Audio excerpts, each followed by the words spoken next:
Ladies and gentlemen, how you all doing? This is Onord. It's a drawing rule, hello. And folks, we're with a duet of duelers today on Tannenberg. Greg, who do we have?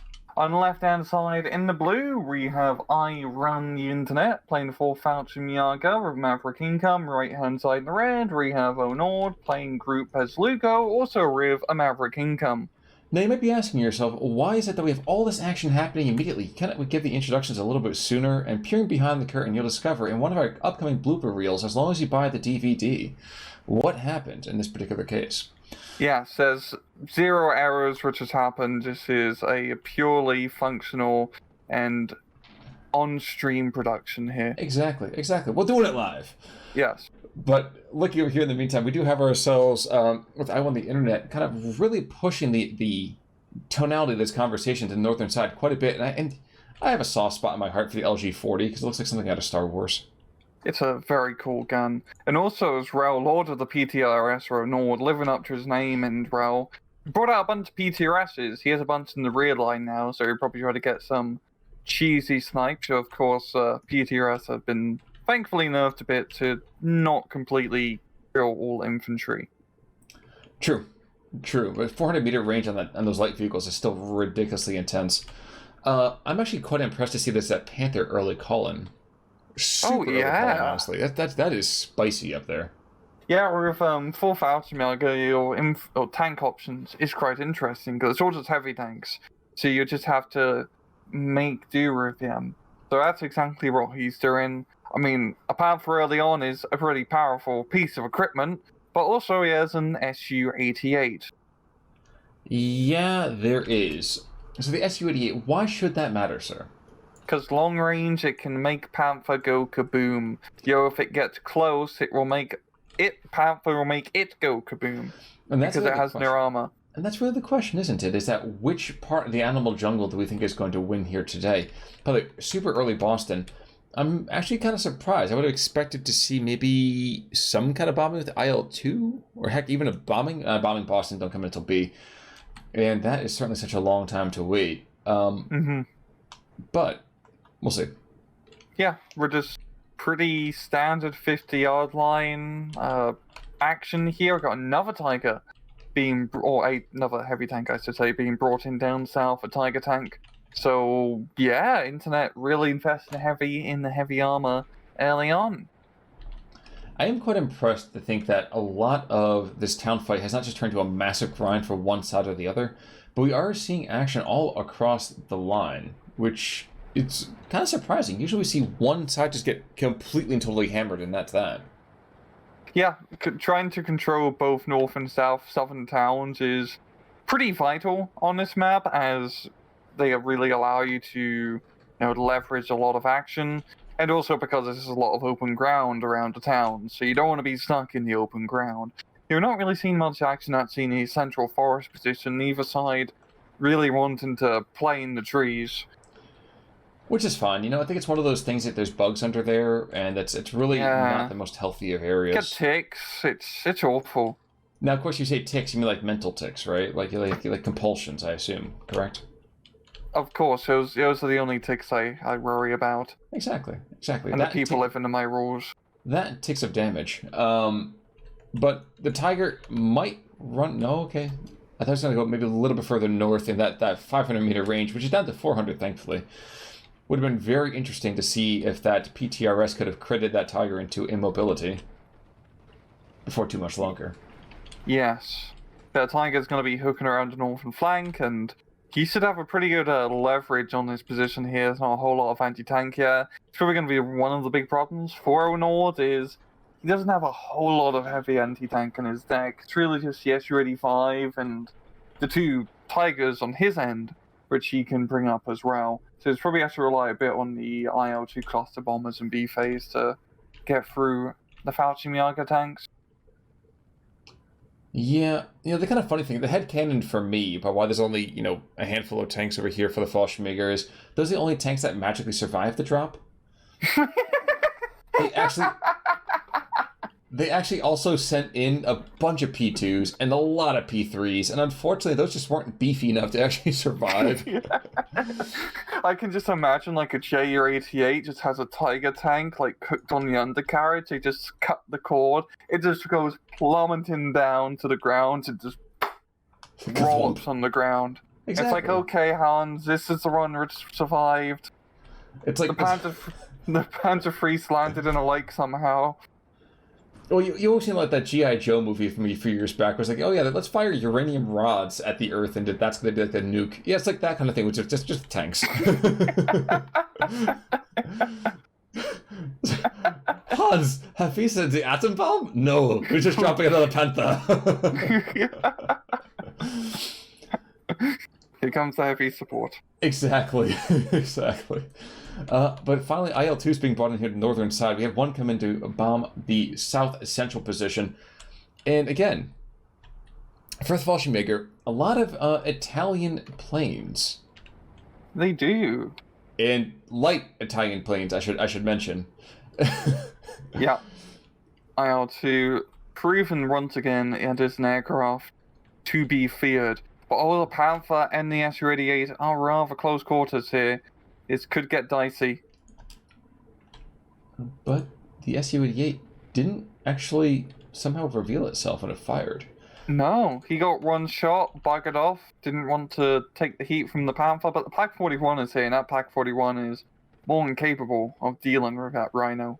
If he, manages to fire at some point other than the ground. Dear Lord, the thing's the size... I would say it's the size of a tank, but that's kind of obvious. There we go. And down it goes. That's a... Well, that thing was eventually going to die. It's a Nashorn. But still, in this point of the match, without being able to kill Panther of it, that's definitely going to hurt quite a bit, because this northern side is slowly starting to collapse. It's really just some infantry holding the far northern town. But let's not get ahead of ourselves here. I mean, we still are in Phase A, which means that we're still not going to... never mind, I just realized that there's only got 3 T-34s in Phase B. Here was about to talk about the victorious opportunities that we have over here with Onord, but he's got to probably depend more on his Su-76s, which is not really the thing you want to be thinking about. Yeah, I think it's really just going to come down to artillery and air power to deal with these heavy tanks. He still has the 2 T6 Tigers in B phase, but yeah, it's more of a 50-50 rather than a direct counter. Well, think about it, even if you trade out, that's all well and good. But there still are actually more Panthers than you have T6s, so... That's the issue. Down south, it's looking a bit better here for Onord. He's got the Su-122 in at close quarters. That can blow up a Tiger. Who have at the turret, the Tiger will probably get the first shot. And the Shrafniki and the BA-10s leading the charge here. And they can actually go rather well against Fallschirmjaeger infantry. Because, as you might know, Fallschirmjägers are pretty damn scary stuff.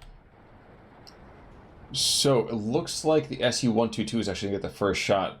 Oh, no, loses line of sight, yeah. That was lucky. That said, that OB-25 down to the south is actually putting a lot of damage over into that Tiger. Pinging golf balls. Apparently, one of them gets stuck in the tailpipe. And the 122 can be aggressive, actually, at this point. He would actually, I would argue, have a mobility advantage. Yeah, the Tiger's... Oh my god, here it comes. A bit distracted with the support gun there, so he can get a side shot. Doesn't need a side shot. Very good kill. I mean, that Su-122 can be a pretty deadly unit at close quarters. At long range, it leaves quite a lot to be desired, but when you have a 122mm heat shell, well, as you see, I was about to say, things go kaboom, but it bloody missed, like, the tank-size anti-aircraft truck. Come on now. The golf cart with the 37mm in the back? Yes. Oh, yeah, but there he goes. So, the pickup truck goes down, but not to be outdone. We actually got to take a look back to the northern side, because as poor as the vehicle engagements might look, the infantry fight isn't too bad. I would argue, anyway. The one nice advantage that Onord has with his tanks, he does have a bunch of T-34s in his deck, which are good, cheap, medium tanks to help hold the line if they're not getting blabbed at long range by Flak 88s and Panthers. Well, I'm trying to think also the LG-40. No, he's... Okay. I was always kind of it's deceptively long range for that thing. Yeah, I mean it's like 100. Oh no, it's not. That's not 42 CLG 40. Yeah, Yeah, 1500 meters. That's really not bad. Not at all. No. Not at all. It's IL2. so tiny. Oh no, IL2 is coming in for this tiger. This tiger is doomed. See the frantic clicks to get all the movement orders, but it's not going to be enough. No, he went. Oh yeah, he went right into that. Good bloody pickup, yeah. And there's not a whole lot of tigers in that Fallschirmjaeger deck. So he's actually dealing with these heavy tanks quite effectively down south, and I think Onord is pretty close to picking up the southern town entirely. But the question is he sacrificing the north to do so? T6 Tiger, by the way, on the field. Panther, not... Oh, he's hiding behind some trees here, so not being super aggressive with it just yet, which I kind of agree with. Yeah, and Tiger coming in class, dealing with the LG40. But I don't think it's going to be too much of a trade, as Onord is holding the northern side somewhat real. It's not making any offensive maneuvers, but it's at least keeping it at the 50-yard line. I'm also quite curious to see a couple IL... Oh, okay. Actually, I'm going to like this. IL-2's called on in, but not giving combat taskings until the A20 actually kind of gets forced away. One of those is going to find himself getting freaked out quite a bit. The other one potentially as well, but still gets bombs off. Probably going to take out your back before he goes down. Good pickup, yeah. We've seen a resurgent northern push with the Italian and German Fallschirmjägers. They're going to be hooking around the northern part of that town. Yeah, the Strafniki and Strelkies have been holding strong there. Maybe low on ammo, but they're not low on spirit. Yeah, but I think part of the reason that right there is because the Parity Assaulto's awesome in close combat, but you got to get to close combat first. Yep. Gets the Strelki and now the Strafnikis. Well, they just received an order, and that's no step back. Yes, and that's not to be too surprising, but I would think it'd be... Oh, wait, the Parity Assaulto's not being engaged. This could be perfect for him. Build him block line of sight, but no. The other Strafniki turning out into Pavlov's house. Exactly. You know, they ring a bell, more Germans come, and they start to drool. It's actually very strange. But as you said, this is being brought on in. Yeah, that's Pavlov's house. That's a little bit different. Yeah, it took a little bit for me to click, but okay. I was trying to see if I could sneak that in there. I wasn't sure. I was like, oh, I'm working on my, my con jokes. I got to work on that new material. MG42's out, trying to engage as some of this new infantry being brought on in, not actually going to be too beaten here. One of the things that I'm just thinking about right now, machine guns used to get used for machine gun barrages, which sounds just metal as hell. And I have to wonder how that could be implemented as an actual thing in this game. Give it inaccurate indirect fire, it does good suppression, but not a whole lot of damage. Can somebody please mod that? I'd be happy to have that happen. That'd be pretty cool, actually. I don't know. It's one of those things that I think, you end up being, when you're a kid and you load up machine guns, like, oh my gosh, this is crazy. You're like, don't charge anything. And then you realize it doesn't matter if you charge it or not. That's going to obliterate you from 1,500 meters over a concrete wall that's like, I don't know, massive. Yep. Especially in the first road draw on the trenches and how static it was. It was pretty easy to set those up. Pretty metal. It is extremely metal. It's like, you're literally hailing in a storm of bullets. Exactly. It's like metal rain. Or as the Mythbusters once proved, probably the most dangerous thing in the world to test. Mm-hmm. AS-42 20 mils being brought on in, and these guys, again, ridiculous. Kind of the South African 57 mils we had seen over here on Tuesday. If you don't know where we're talking about, go check those out. But the 20 mils, not exactly what you call effective fighting platforms, but they are plucky and they are fun. Yeah. They are very useful, especially in this case, considering he needs a bit of reconnaissance to be spotting his infantry. And Iron Internet has been kicked out of his town, but he is ready to put his foot back in there, bringing in both Sturmpanzer 4s. So I think this is pretty much his major push to try to retake the southern town. He just needs some infantry to actually lead the charge. Or just enough high explosive just to level everything else in the meantime. But the middle, we're starting to see that ticks don't seem to bother us Altamachikis. They say, you know what, we got ourselves enough DEET that we can kind of kill anything that's in front of us. These Paradise Assaultos not going to get there until they have controlled a hefty amount of that middle forest. Yes. Yes, those Avtos. I'm actually quite surprised no one has decided to push the forest earlier, considering just how open it was. But now the Avtamachiki and Ogamanchiki spam into the forest, where that's going to give Onord a very nice plus run, which is what he needs as he's down quite a bit in points. Kind of equally impressive, PTRS squad over here has interdicted a squad of Paradise Assaultos, which is not what you want to be seeing if you're the fourth Fallschirmjaeger. That's not a particularly long-term healthy idea right there. You desperately need those troops in the front. Yeah. And the others, oh my gosh, they're going to get run. Oh, I'm sorry, there's another one's going to run afoul of the second PTRS squad being hit in those trees. Some partisan tactics here. Unfortunately for our on internet, with the PTRS nerf, he's not going to be losing all his infantry, just half of him. Yep. But the Flak 88, on the other hand. Yeah. Half of that too. Yeah, but that's still way more than you needed to. Still very good effective use of the PTRS squad. Yeah, the Paradise Assaultos getting their revenge. Though damn it, PTRS squad took a lot of machine gun firepower. You know, I feel like that was one of the changes that I really kind of appreciated as well. Mm-hmm. It ends up being too punishing one way or the other to kind of just be like, oh yes, and one lucky guy getting through plinks out and suddenly I lose 30 points of my material. Yeah. I still kind of miss it a bit because I enjoy, especially watching it in cast, the cheesiness of it, seeing the PTRS squad kill everything. But I understand why they nerfed it, even though it's not exactly the most realistic thing, because, yeah, it can be a bit too good. Well, realism. I'm not really sure realism is the thing we want to be levying towards a war simulation game, but I understand what you mean. It's always been the balancing act with pretty much every single Eugene game, apart from like active aggression, the mix between realism and gameplay balance. Personally, I'm on more of the side of gameplay balance. Yeah, I agree. I think it's just one of those things, though, too. You could probably headcanon your way through that one, too, to say, like, yeah, some of the guys do die when the driver gets hit, but the other guys just kind of pile out, and, you know, that's that.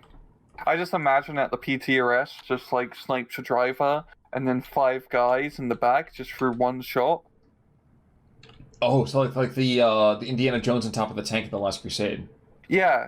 It's like, or like a sniper elite kill camera, just like headshot 10 dudes in a row. I'm not sure that's possible because you have to hit him with a gonad for that to happen, so... I line them up well. Exactly. You didn't say witch head.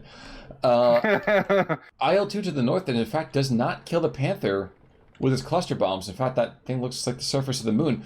But the Panther is still alive, which is impressive. I don't know how often that tends to happen here, but it doesn't seem to happen very often. So, well done. Indeed, but that is going to give Onord the positional advantage here to clear up the rest of his town. And now the northern town fallen under his control. And the southern town, he's actually lost a little bit in control in, but he is starting to slap back a little bit with those T-34s. I think he's been treating a bit more effectively now. We're getting into the end of B phase here, and also opening up the central flank is definitely relieving quite a bit of pressure now.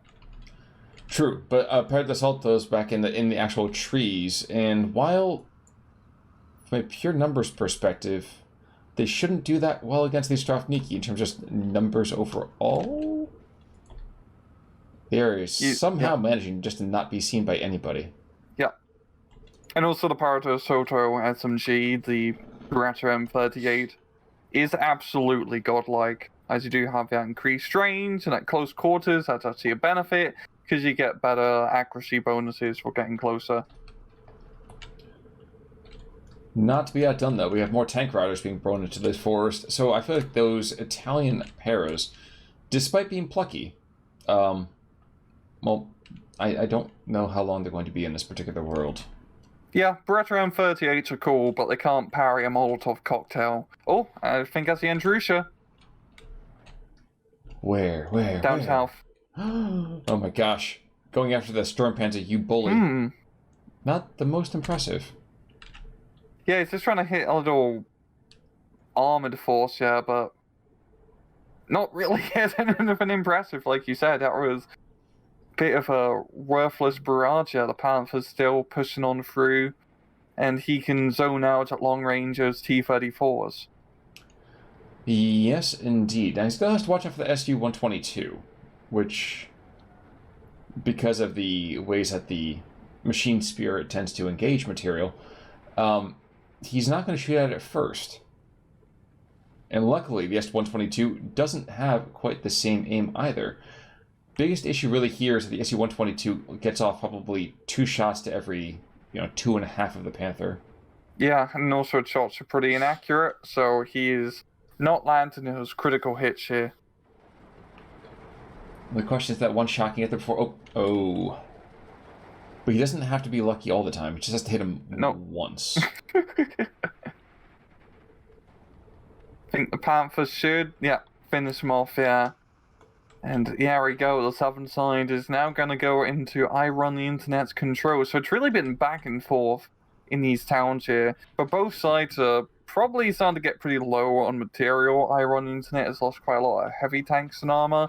Same thing with Onord as well. So it's probably going to come down to an infantry brawl sooner rather than later. And the infantry brawl, believe it or not, actually should go to the Fallschirmjaeger.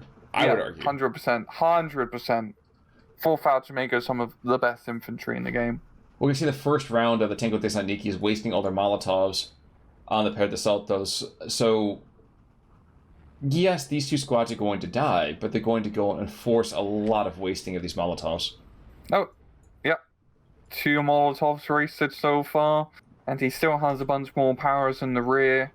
We've seen a decent amount of artillery being levied here, those Su-76s. Well, acting in a self-propelled gunnery, and some more T-34s up north. Yeah, really Onord's last major tank forces in this northern side here. One thing I'm surprised to say is that we haven't seen a whole lot of arty from the other party. When I say nearly any, I don't think if you want to call the Sturmpanzer an artillery support, then maybe, but I wouldn't argue that being true artillery power.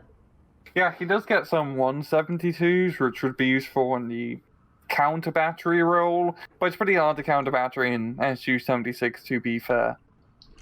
No, but Focke-Wulf, that's a good start. Actually, I'd bring in the Italian to that dual rudder bomber. Yeah. Is it the 107, the Alcone, something like that, whatever the heck that is? Yes, it's expensive, but I would argue that it can be very, very efficient in terms of point usage. Especially in this central forest here, just considering how clumped up his big blob of Tanker Thessaloniki is. I think next time you want to try to push into that forest, it's probably good to carpet bomb it a bit first. Kind of like that Boston did down south, taking out that unfortunate footslogger down below. But I am hearing more firepower being levied up here. And the A-20, the A-20 I kind of feel like it's one of those planes that people kind of forget about quite a bit.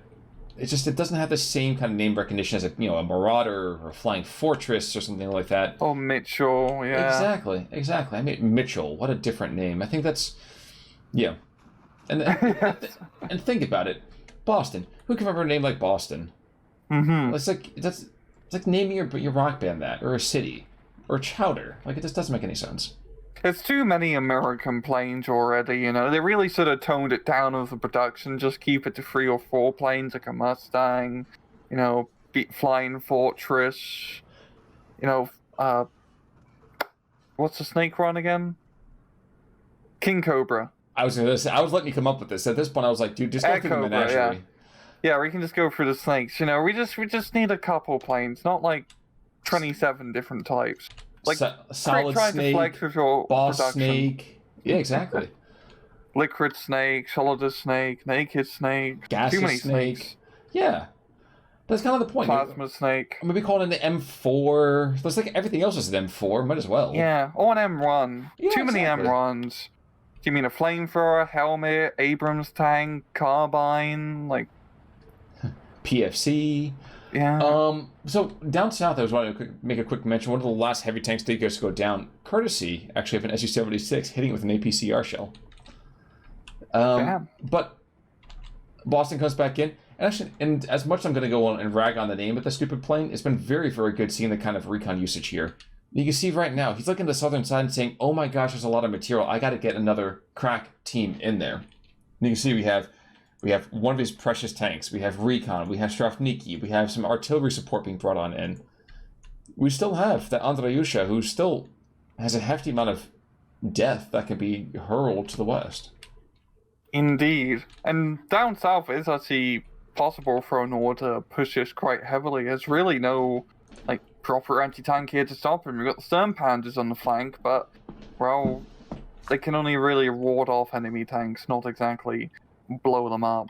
So Onord's in a pretty good position. I mean, we're pretty deep into T phase now for Maverick division, that is, so it's just going to be a slow grind. I don't think Onord's going to get pushed out of the northern side as, well, there's a lot of Su-76s, and that Panther is more playing the defense. That is true. And we have those 42 mil Pac 41s rotating here and there, trying to get shots onto the T-34-76, which is actually quite a fascinating thing. Oh, wait, what the heck happened? So, like, oh, wow. So he picked up a couple of infantry squads, swept around and tied that force, and there is nothing there to really stop him. It is 13-11 already. Yeah, it's a good little flanker from Iron Internet. And now he's going to pinch off his infantry a bit now. So yeah, if that 42 mil can knock out the T-34, he should do pretty well dealing with the rest of the tankos. And first of all, so I mean, like, those guys right there, not going to be the most efficient. Yeah, Paradise Alta's moving on in, get the drop, and take out the entire squad. Yep. And then that's exactly what's going to happen. Yep. T-34 should go down here. Oh, loader wounded. Okay. If the pairs can be above half strength, yeah, okay. And that is a big, big loss right there. Yeah, if he can pick this up, that's going to be 2 flags into Iron Internet's control, so he would definitely be running outside. You know, he's going to slowly start losing the southern side here, so it's Israel and Onord can try to pick it back up. And okay, he's got another Panther still available, and he's going to be bringing that down south.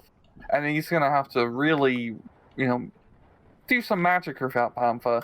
Yes, those tanks aren't exactly scary run-on-run, but just knowing how tank combat works in Steel Division, all it takes is one good critical hit from that horde of tanks to make that Panther combat ineffective. Or, you know, a bombing run from a cluster plane.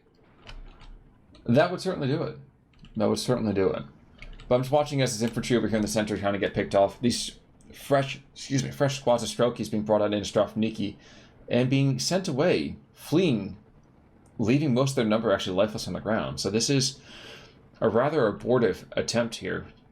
Potentially, do you think you can make this a -2? Because that one flag just to the north of the Strelky DPs.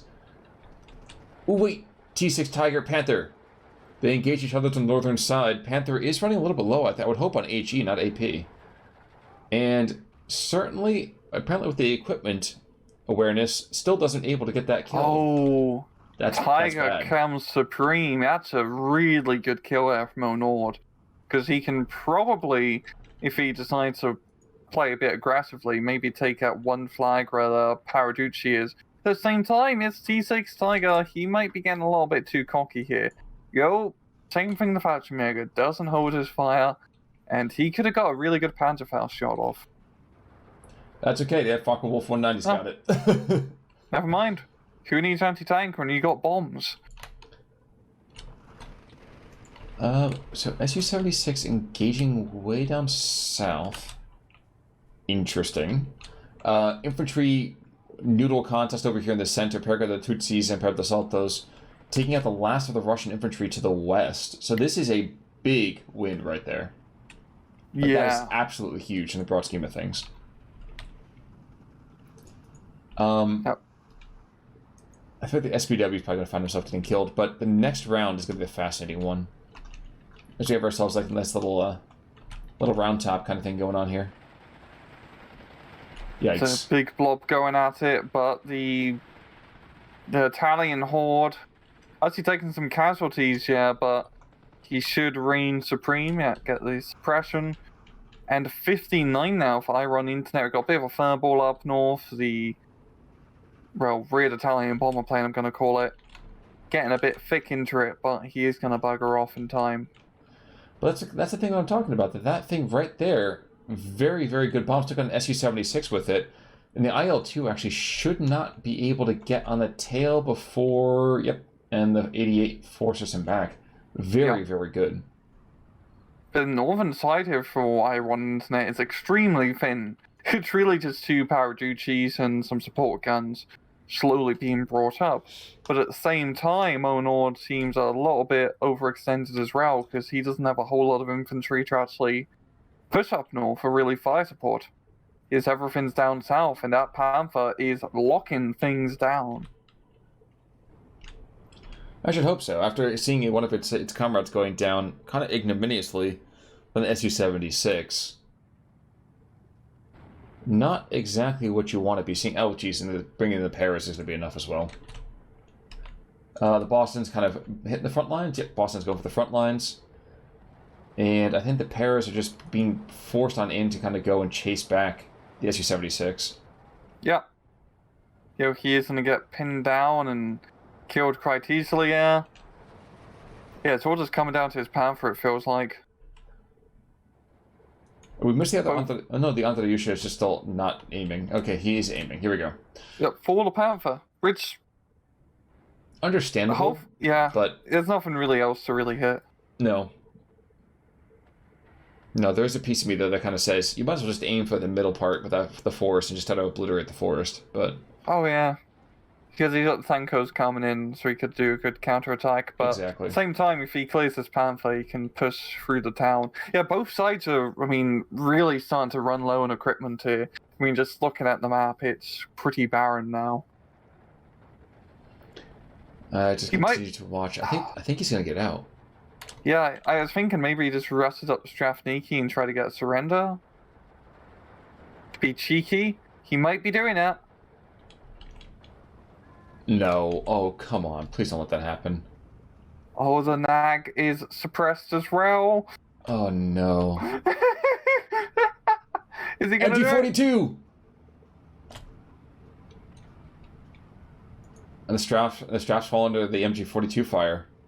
They're in the open, so they can still technically crit out the Panther until death, but a lot of that paint has already been scratched, so... Oh, we got a 45mm being rust up in...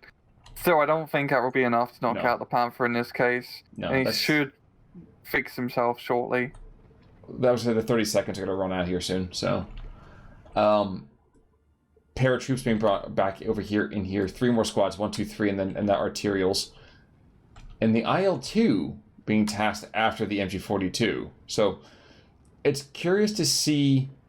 Yeah, that guy's going to go down. But it's curious to see how both sides, like you said, are kind of reeling like punch-drunk fighters. How are they getting off their last blows? There's not a whole lot left, if anything. Yeah. I think it's just going to come down to tanks. There's really not a whole lot of tank. Did he relocate one of the stern pans? He only has 2 stern pans, right? Yes, he only had 2. Oh wow, he really just drove run all the way around the back end of the map to bring it up north because he had no armor support here. I really do like that play. It's such a small thing that most people, including myself often, don't seem to kind of push, is that relocation of force. It's kind of just like, okay, you're here, you're going to be staying here, bro. Sorry. Yeah, it's just your lane.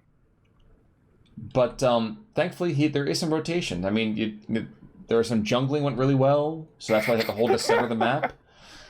And now he's got to go to top lane, so he's rotating. He's got to go to top lane. Yeah. Yeah, it makes a lot of sense because he has no heavy tanks up north, and the Stern Panther is really one of the last heavy tanks you can bring up. How its effectiveness, probably just for trying to ward off any infantry pushes. I doubt he can really do too much against the Su-76s. It's probably going to come down more to the Pike 40 in that case. I do want to mention that the Panther did eventually go down here in the center, it looks like. Oh. Which is quite big. Yeah, that's a big loss. I'm starting to get the feeling here as well that the anti-air should have been a bigger impetus as infantry squad after infantry squad gets picked off. Yeah. I know the Flak 88 up north, he's been doing so much work, he's out of ammunition, so these IL-2s are just running amok. Well, the Flak 88 not able... Does he have any support? He isn't. You know, he can't even refill armor. Like, arms, rather.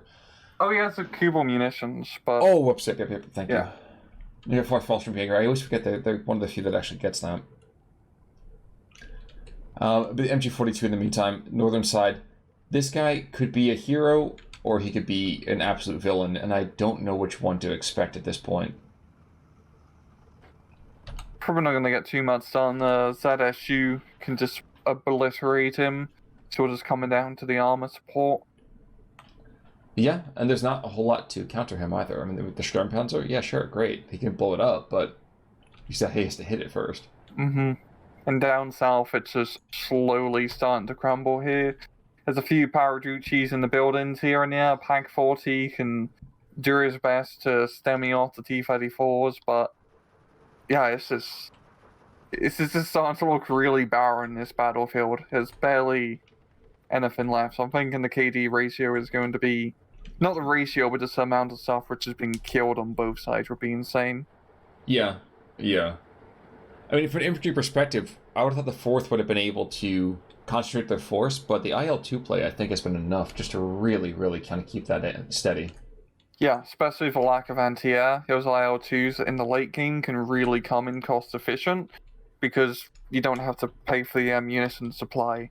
And then with things so scattered about, an airplane doesn't care. An airplane will fly and bomb you regardless. Well, even the A-20. So the Boston has been doing pretty well. Not always getting kills necessarily, but certainly getting some oomph here or there. Now, ZSU, I'm not sure this Alcyone is going to get in here. It's possible, but I don't know that he's going to. He's already taken a bit of anti-aircraft fire. An A-20 is actually going to put it on the going for a second, but nope, don't even need to. The Alcyone is, well, gone. Alcyone? Not gone, but temporarily out of action. Yep, and we're going to see a 15 on over here in the meantime for Onord over I Won the Internet. And you know, it's got to feel real bad over here for I Won the Internet because he had a lot of momentum and then it just started to slip as he lost the last of those heavy tanks. That was a very, very big loss for him. Yeah, it's a very back and forth match. I mean, both sides are playing on those towns quite heavily. But the trades just really came in the favor here for Onord. And then the IL-2 shown once again its effectiveness. Because yeah, especially in this late game, it's just a lot of soft targets. And you just need to pinpoint kill one by one by one. And yeah, you see the tap out. We do. Yeah. And there's all the kills. I mean, that's every single heavy tank. I don't think he actually brought the elephant in at any point, which is interesting. Did he not? I don't think he did. I don't think he did. I don't remember seeing an elephant. So he still had one heavy tank in reserve. But it's 200 points, which is 3 minutes of rate in Maverick phase. In C phase in Maverick. So there's a good reason why you don't see it. Tiger over here, killing 2 Panthers. Pretty decent right there. The Boston's got one of the Sturmpanzers as well as some infantry and did a lot of stressful damage. Yeah. Oh, the Su-76 killed another Sturmpanzer. So there are 3 Sturmpanzers.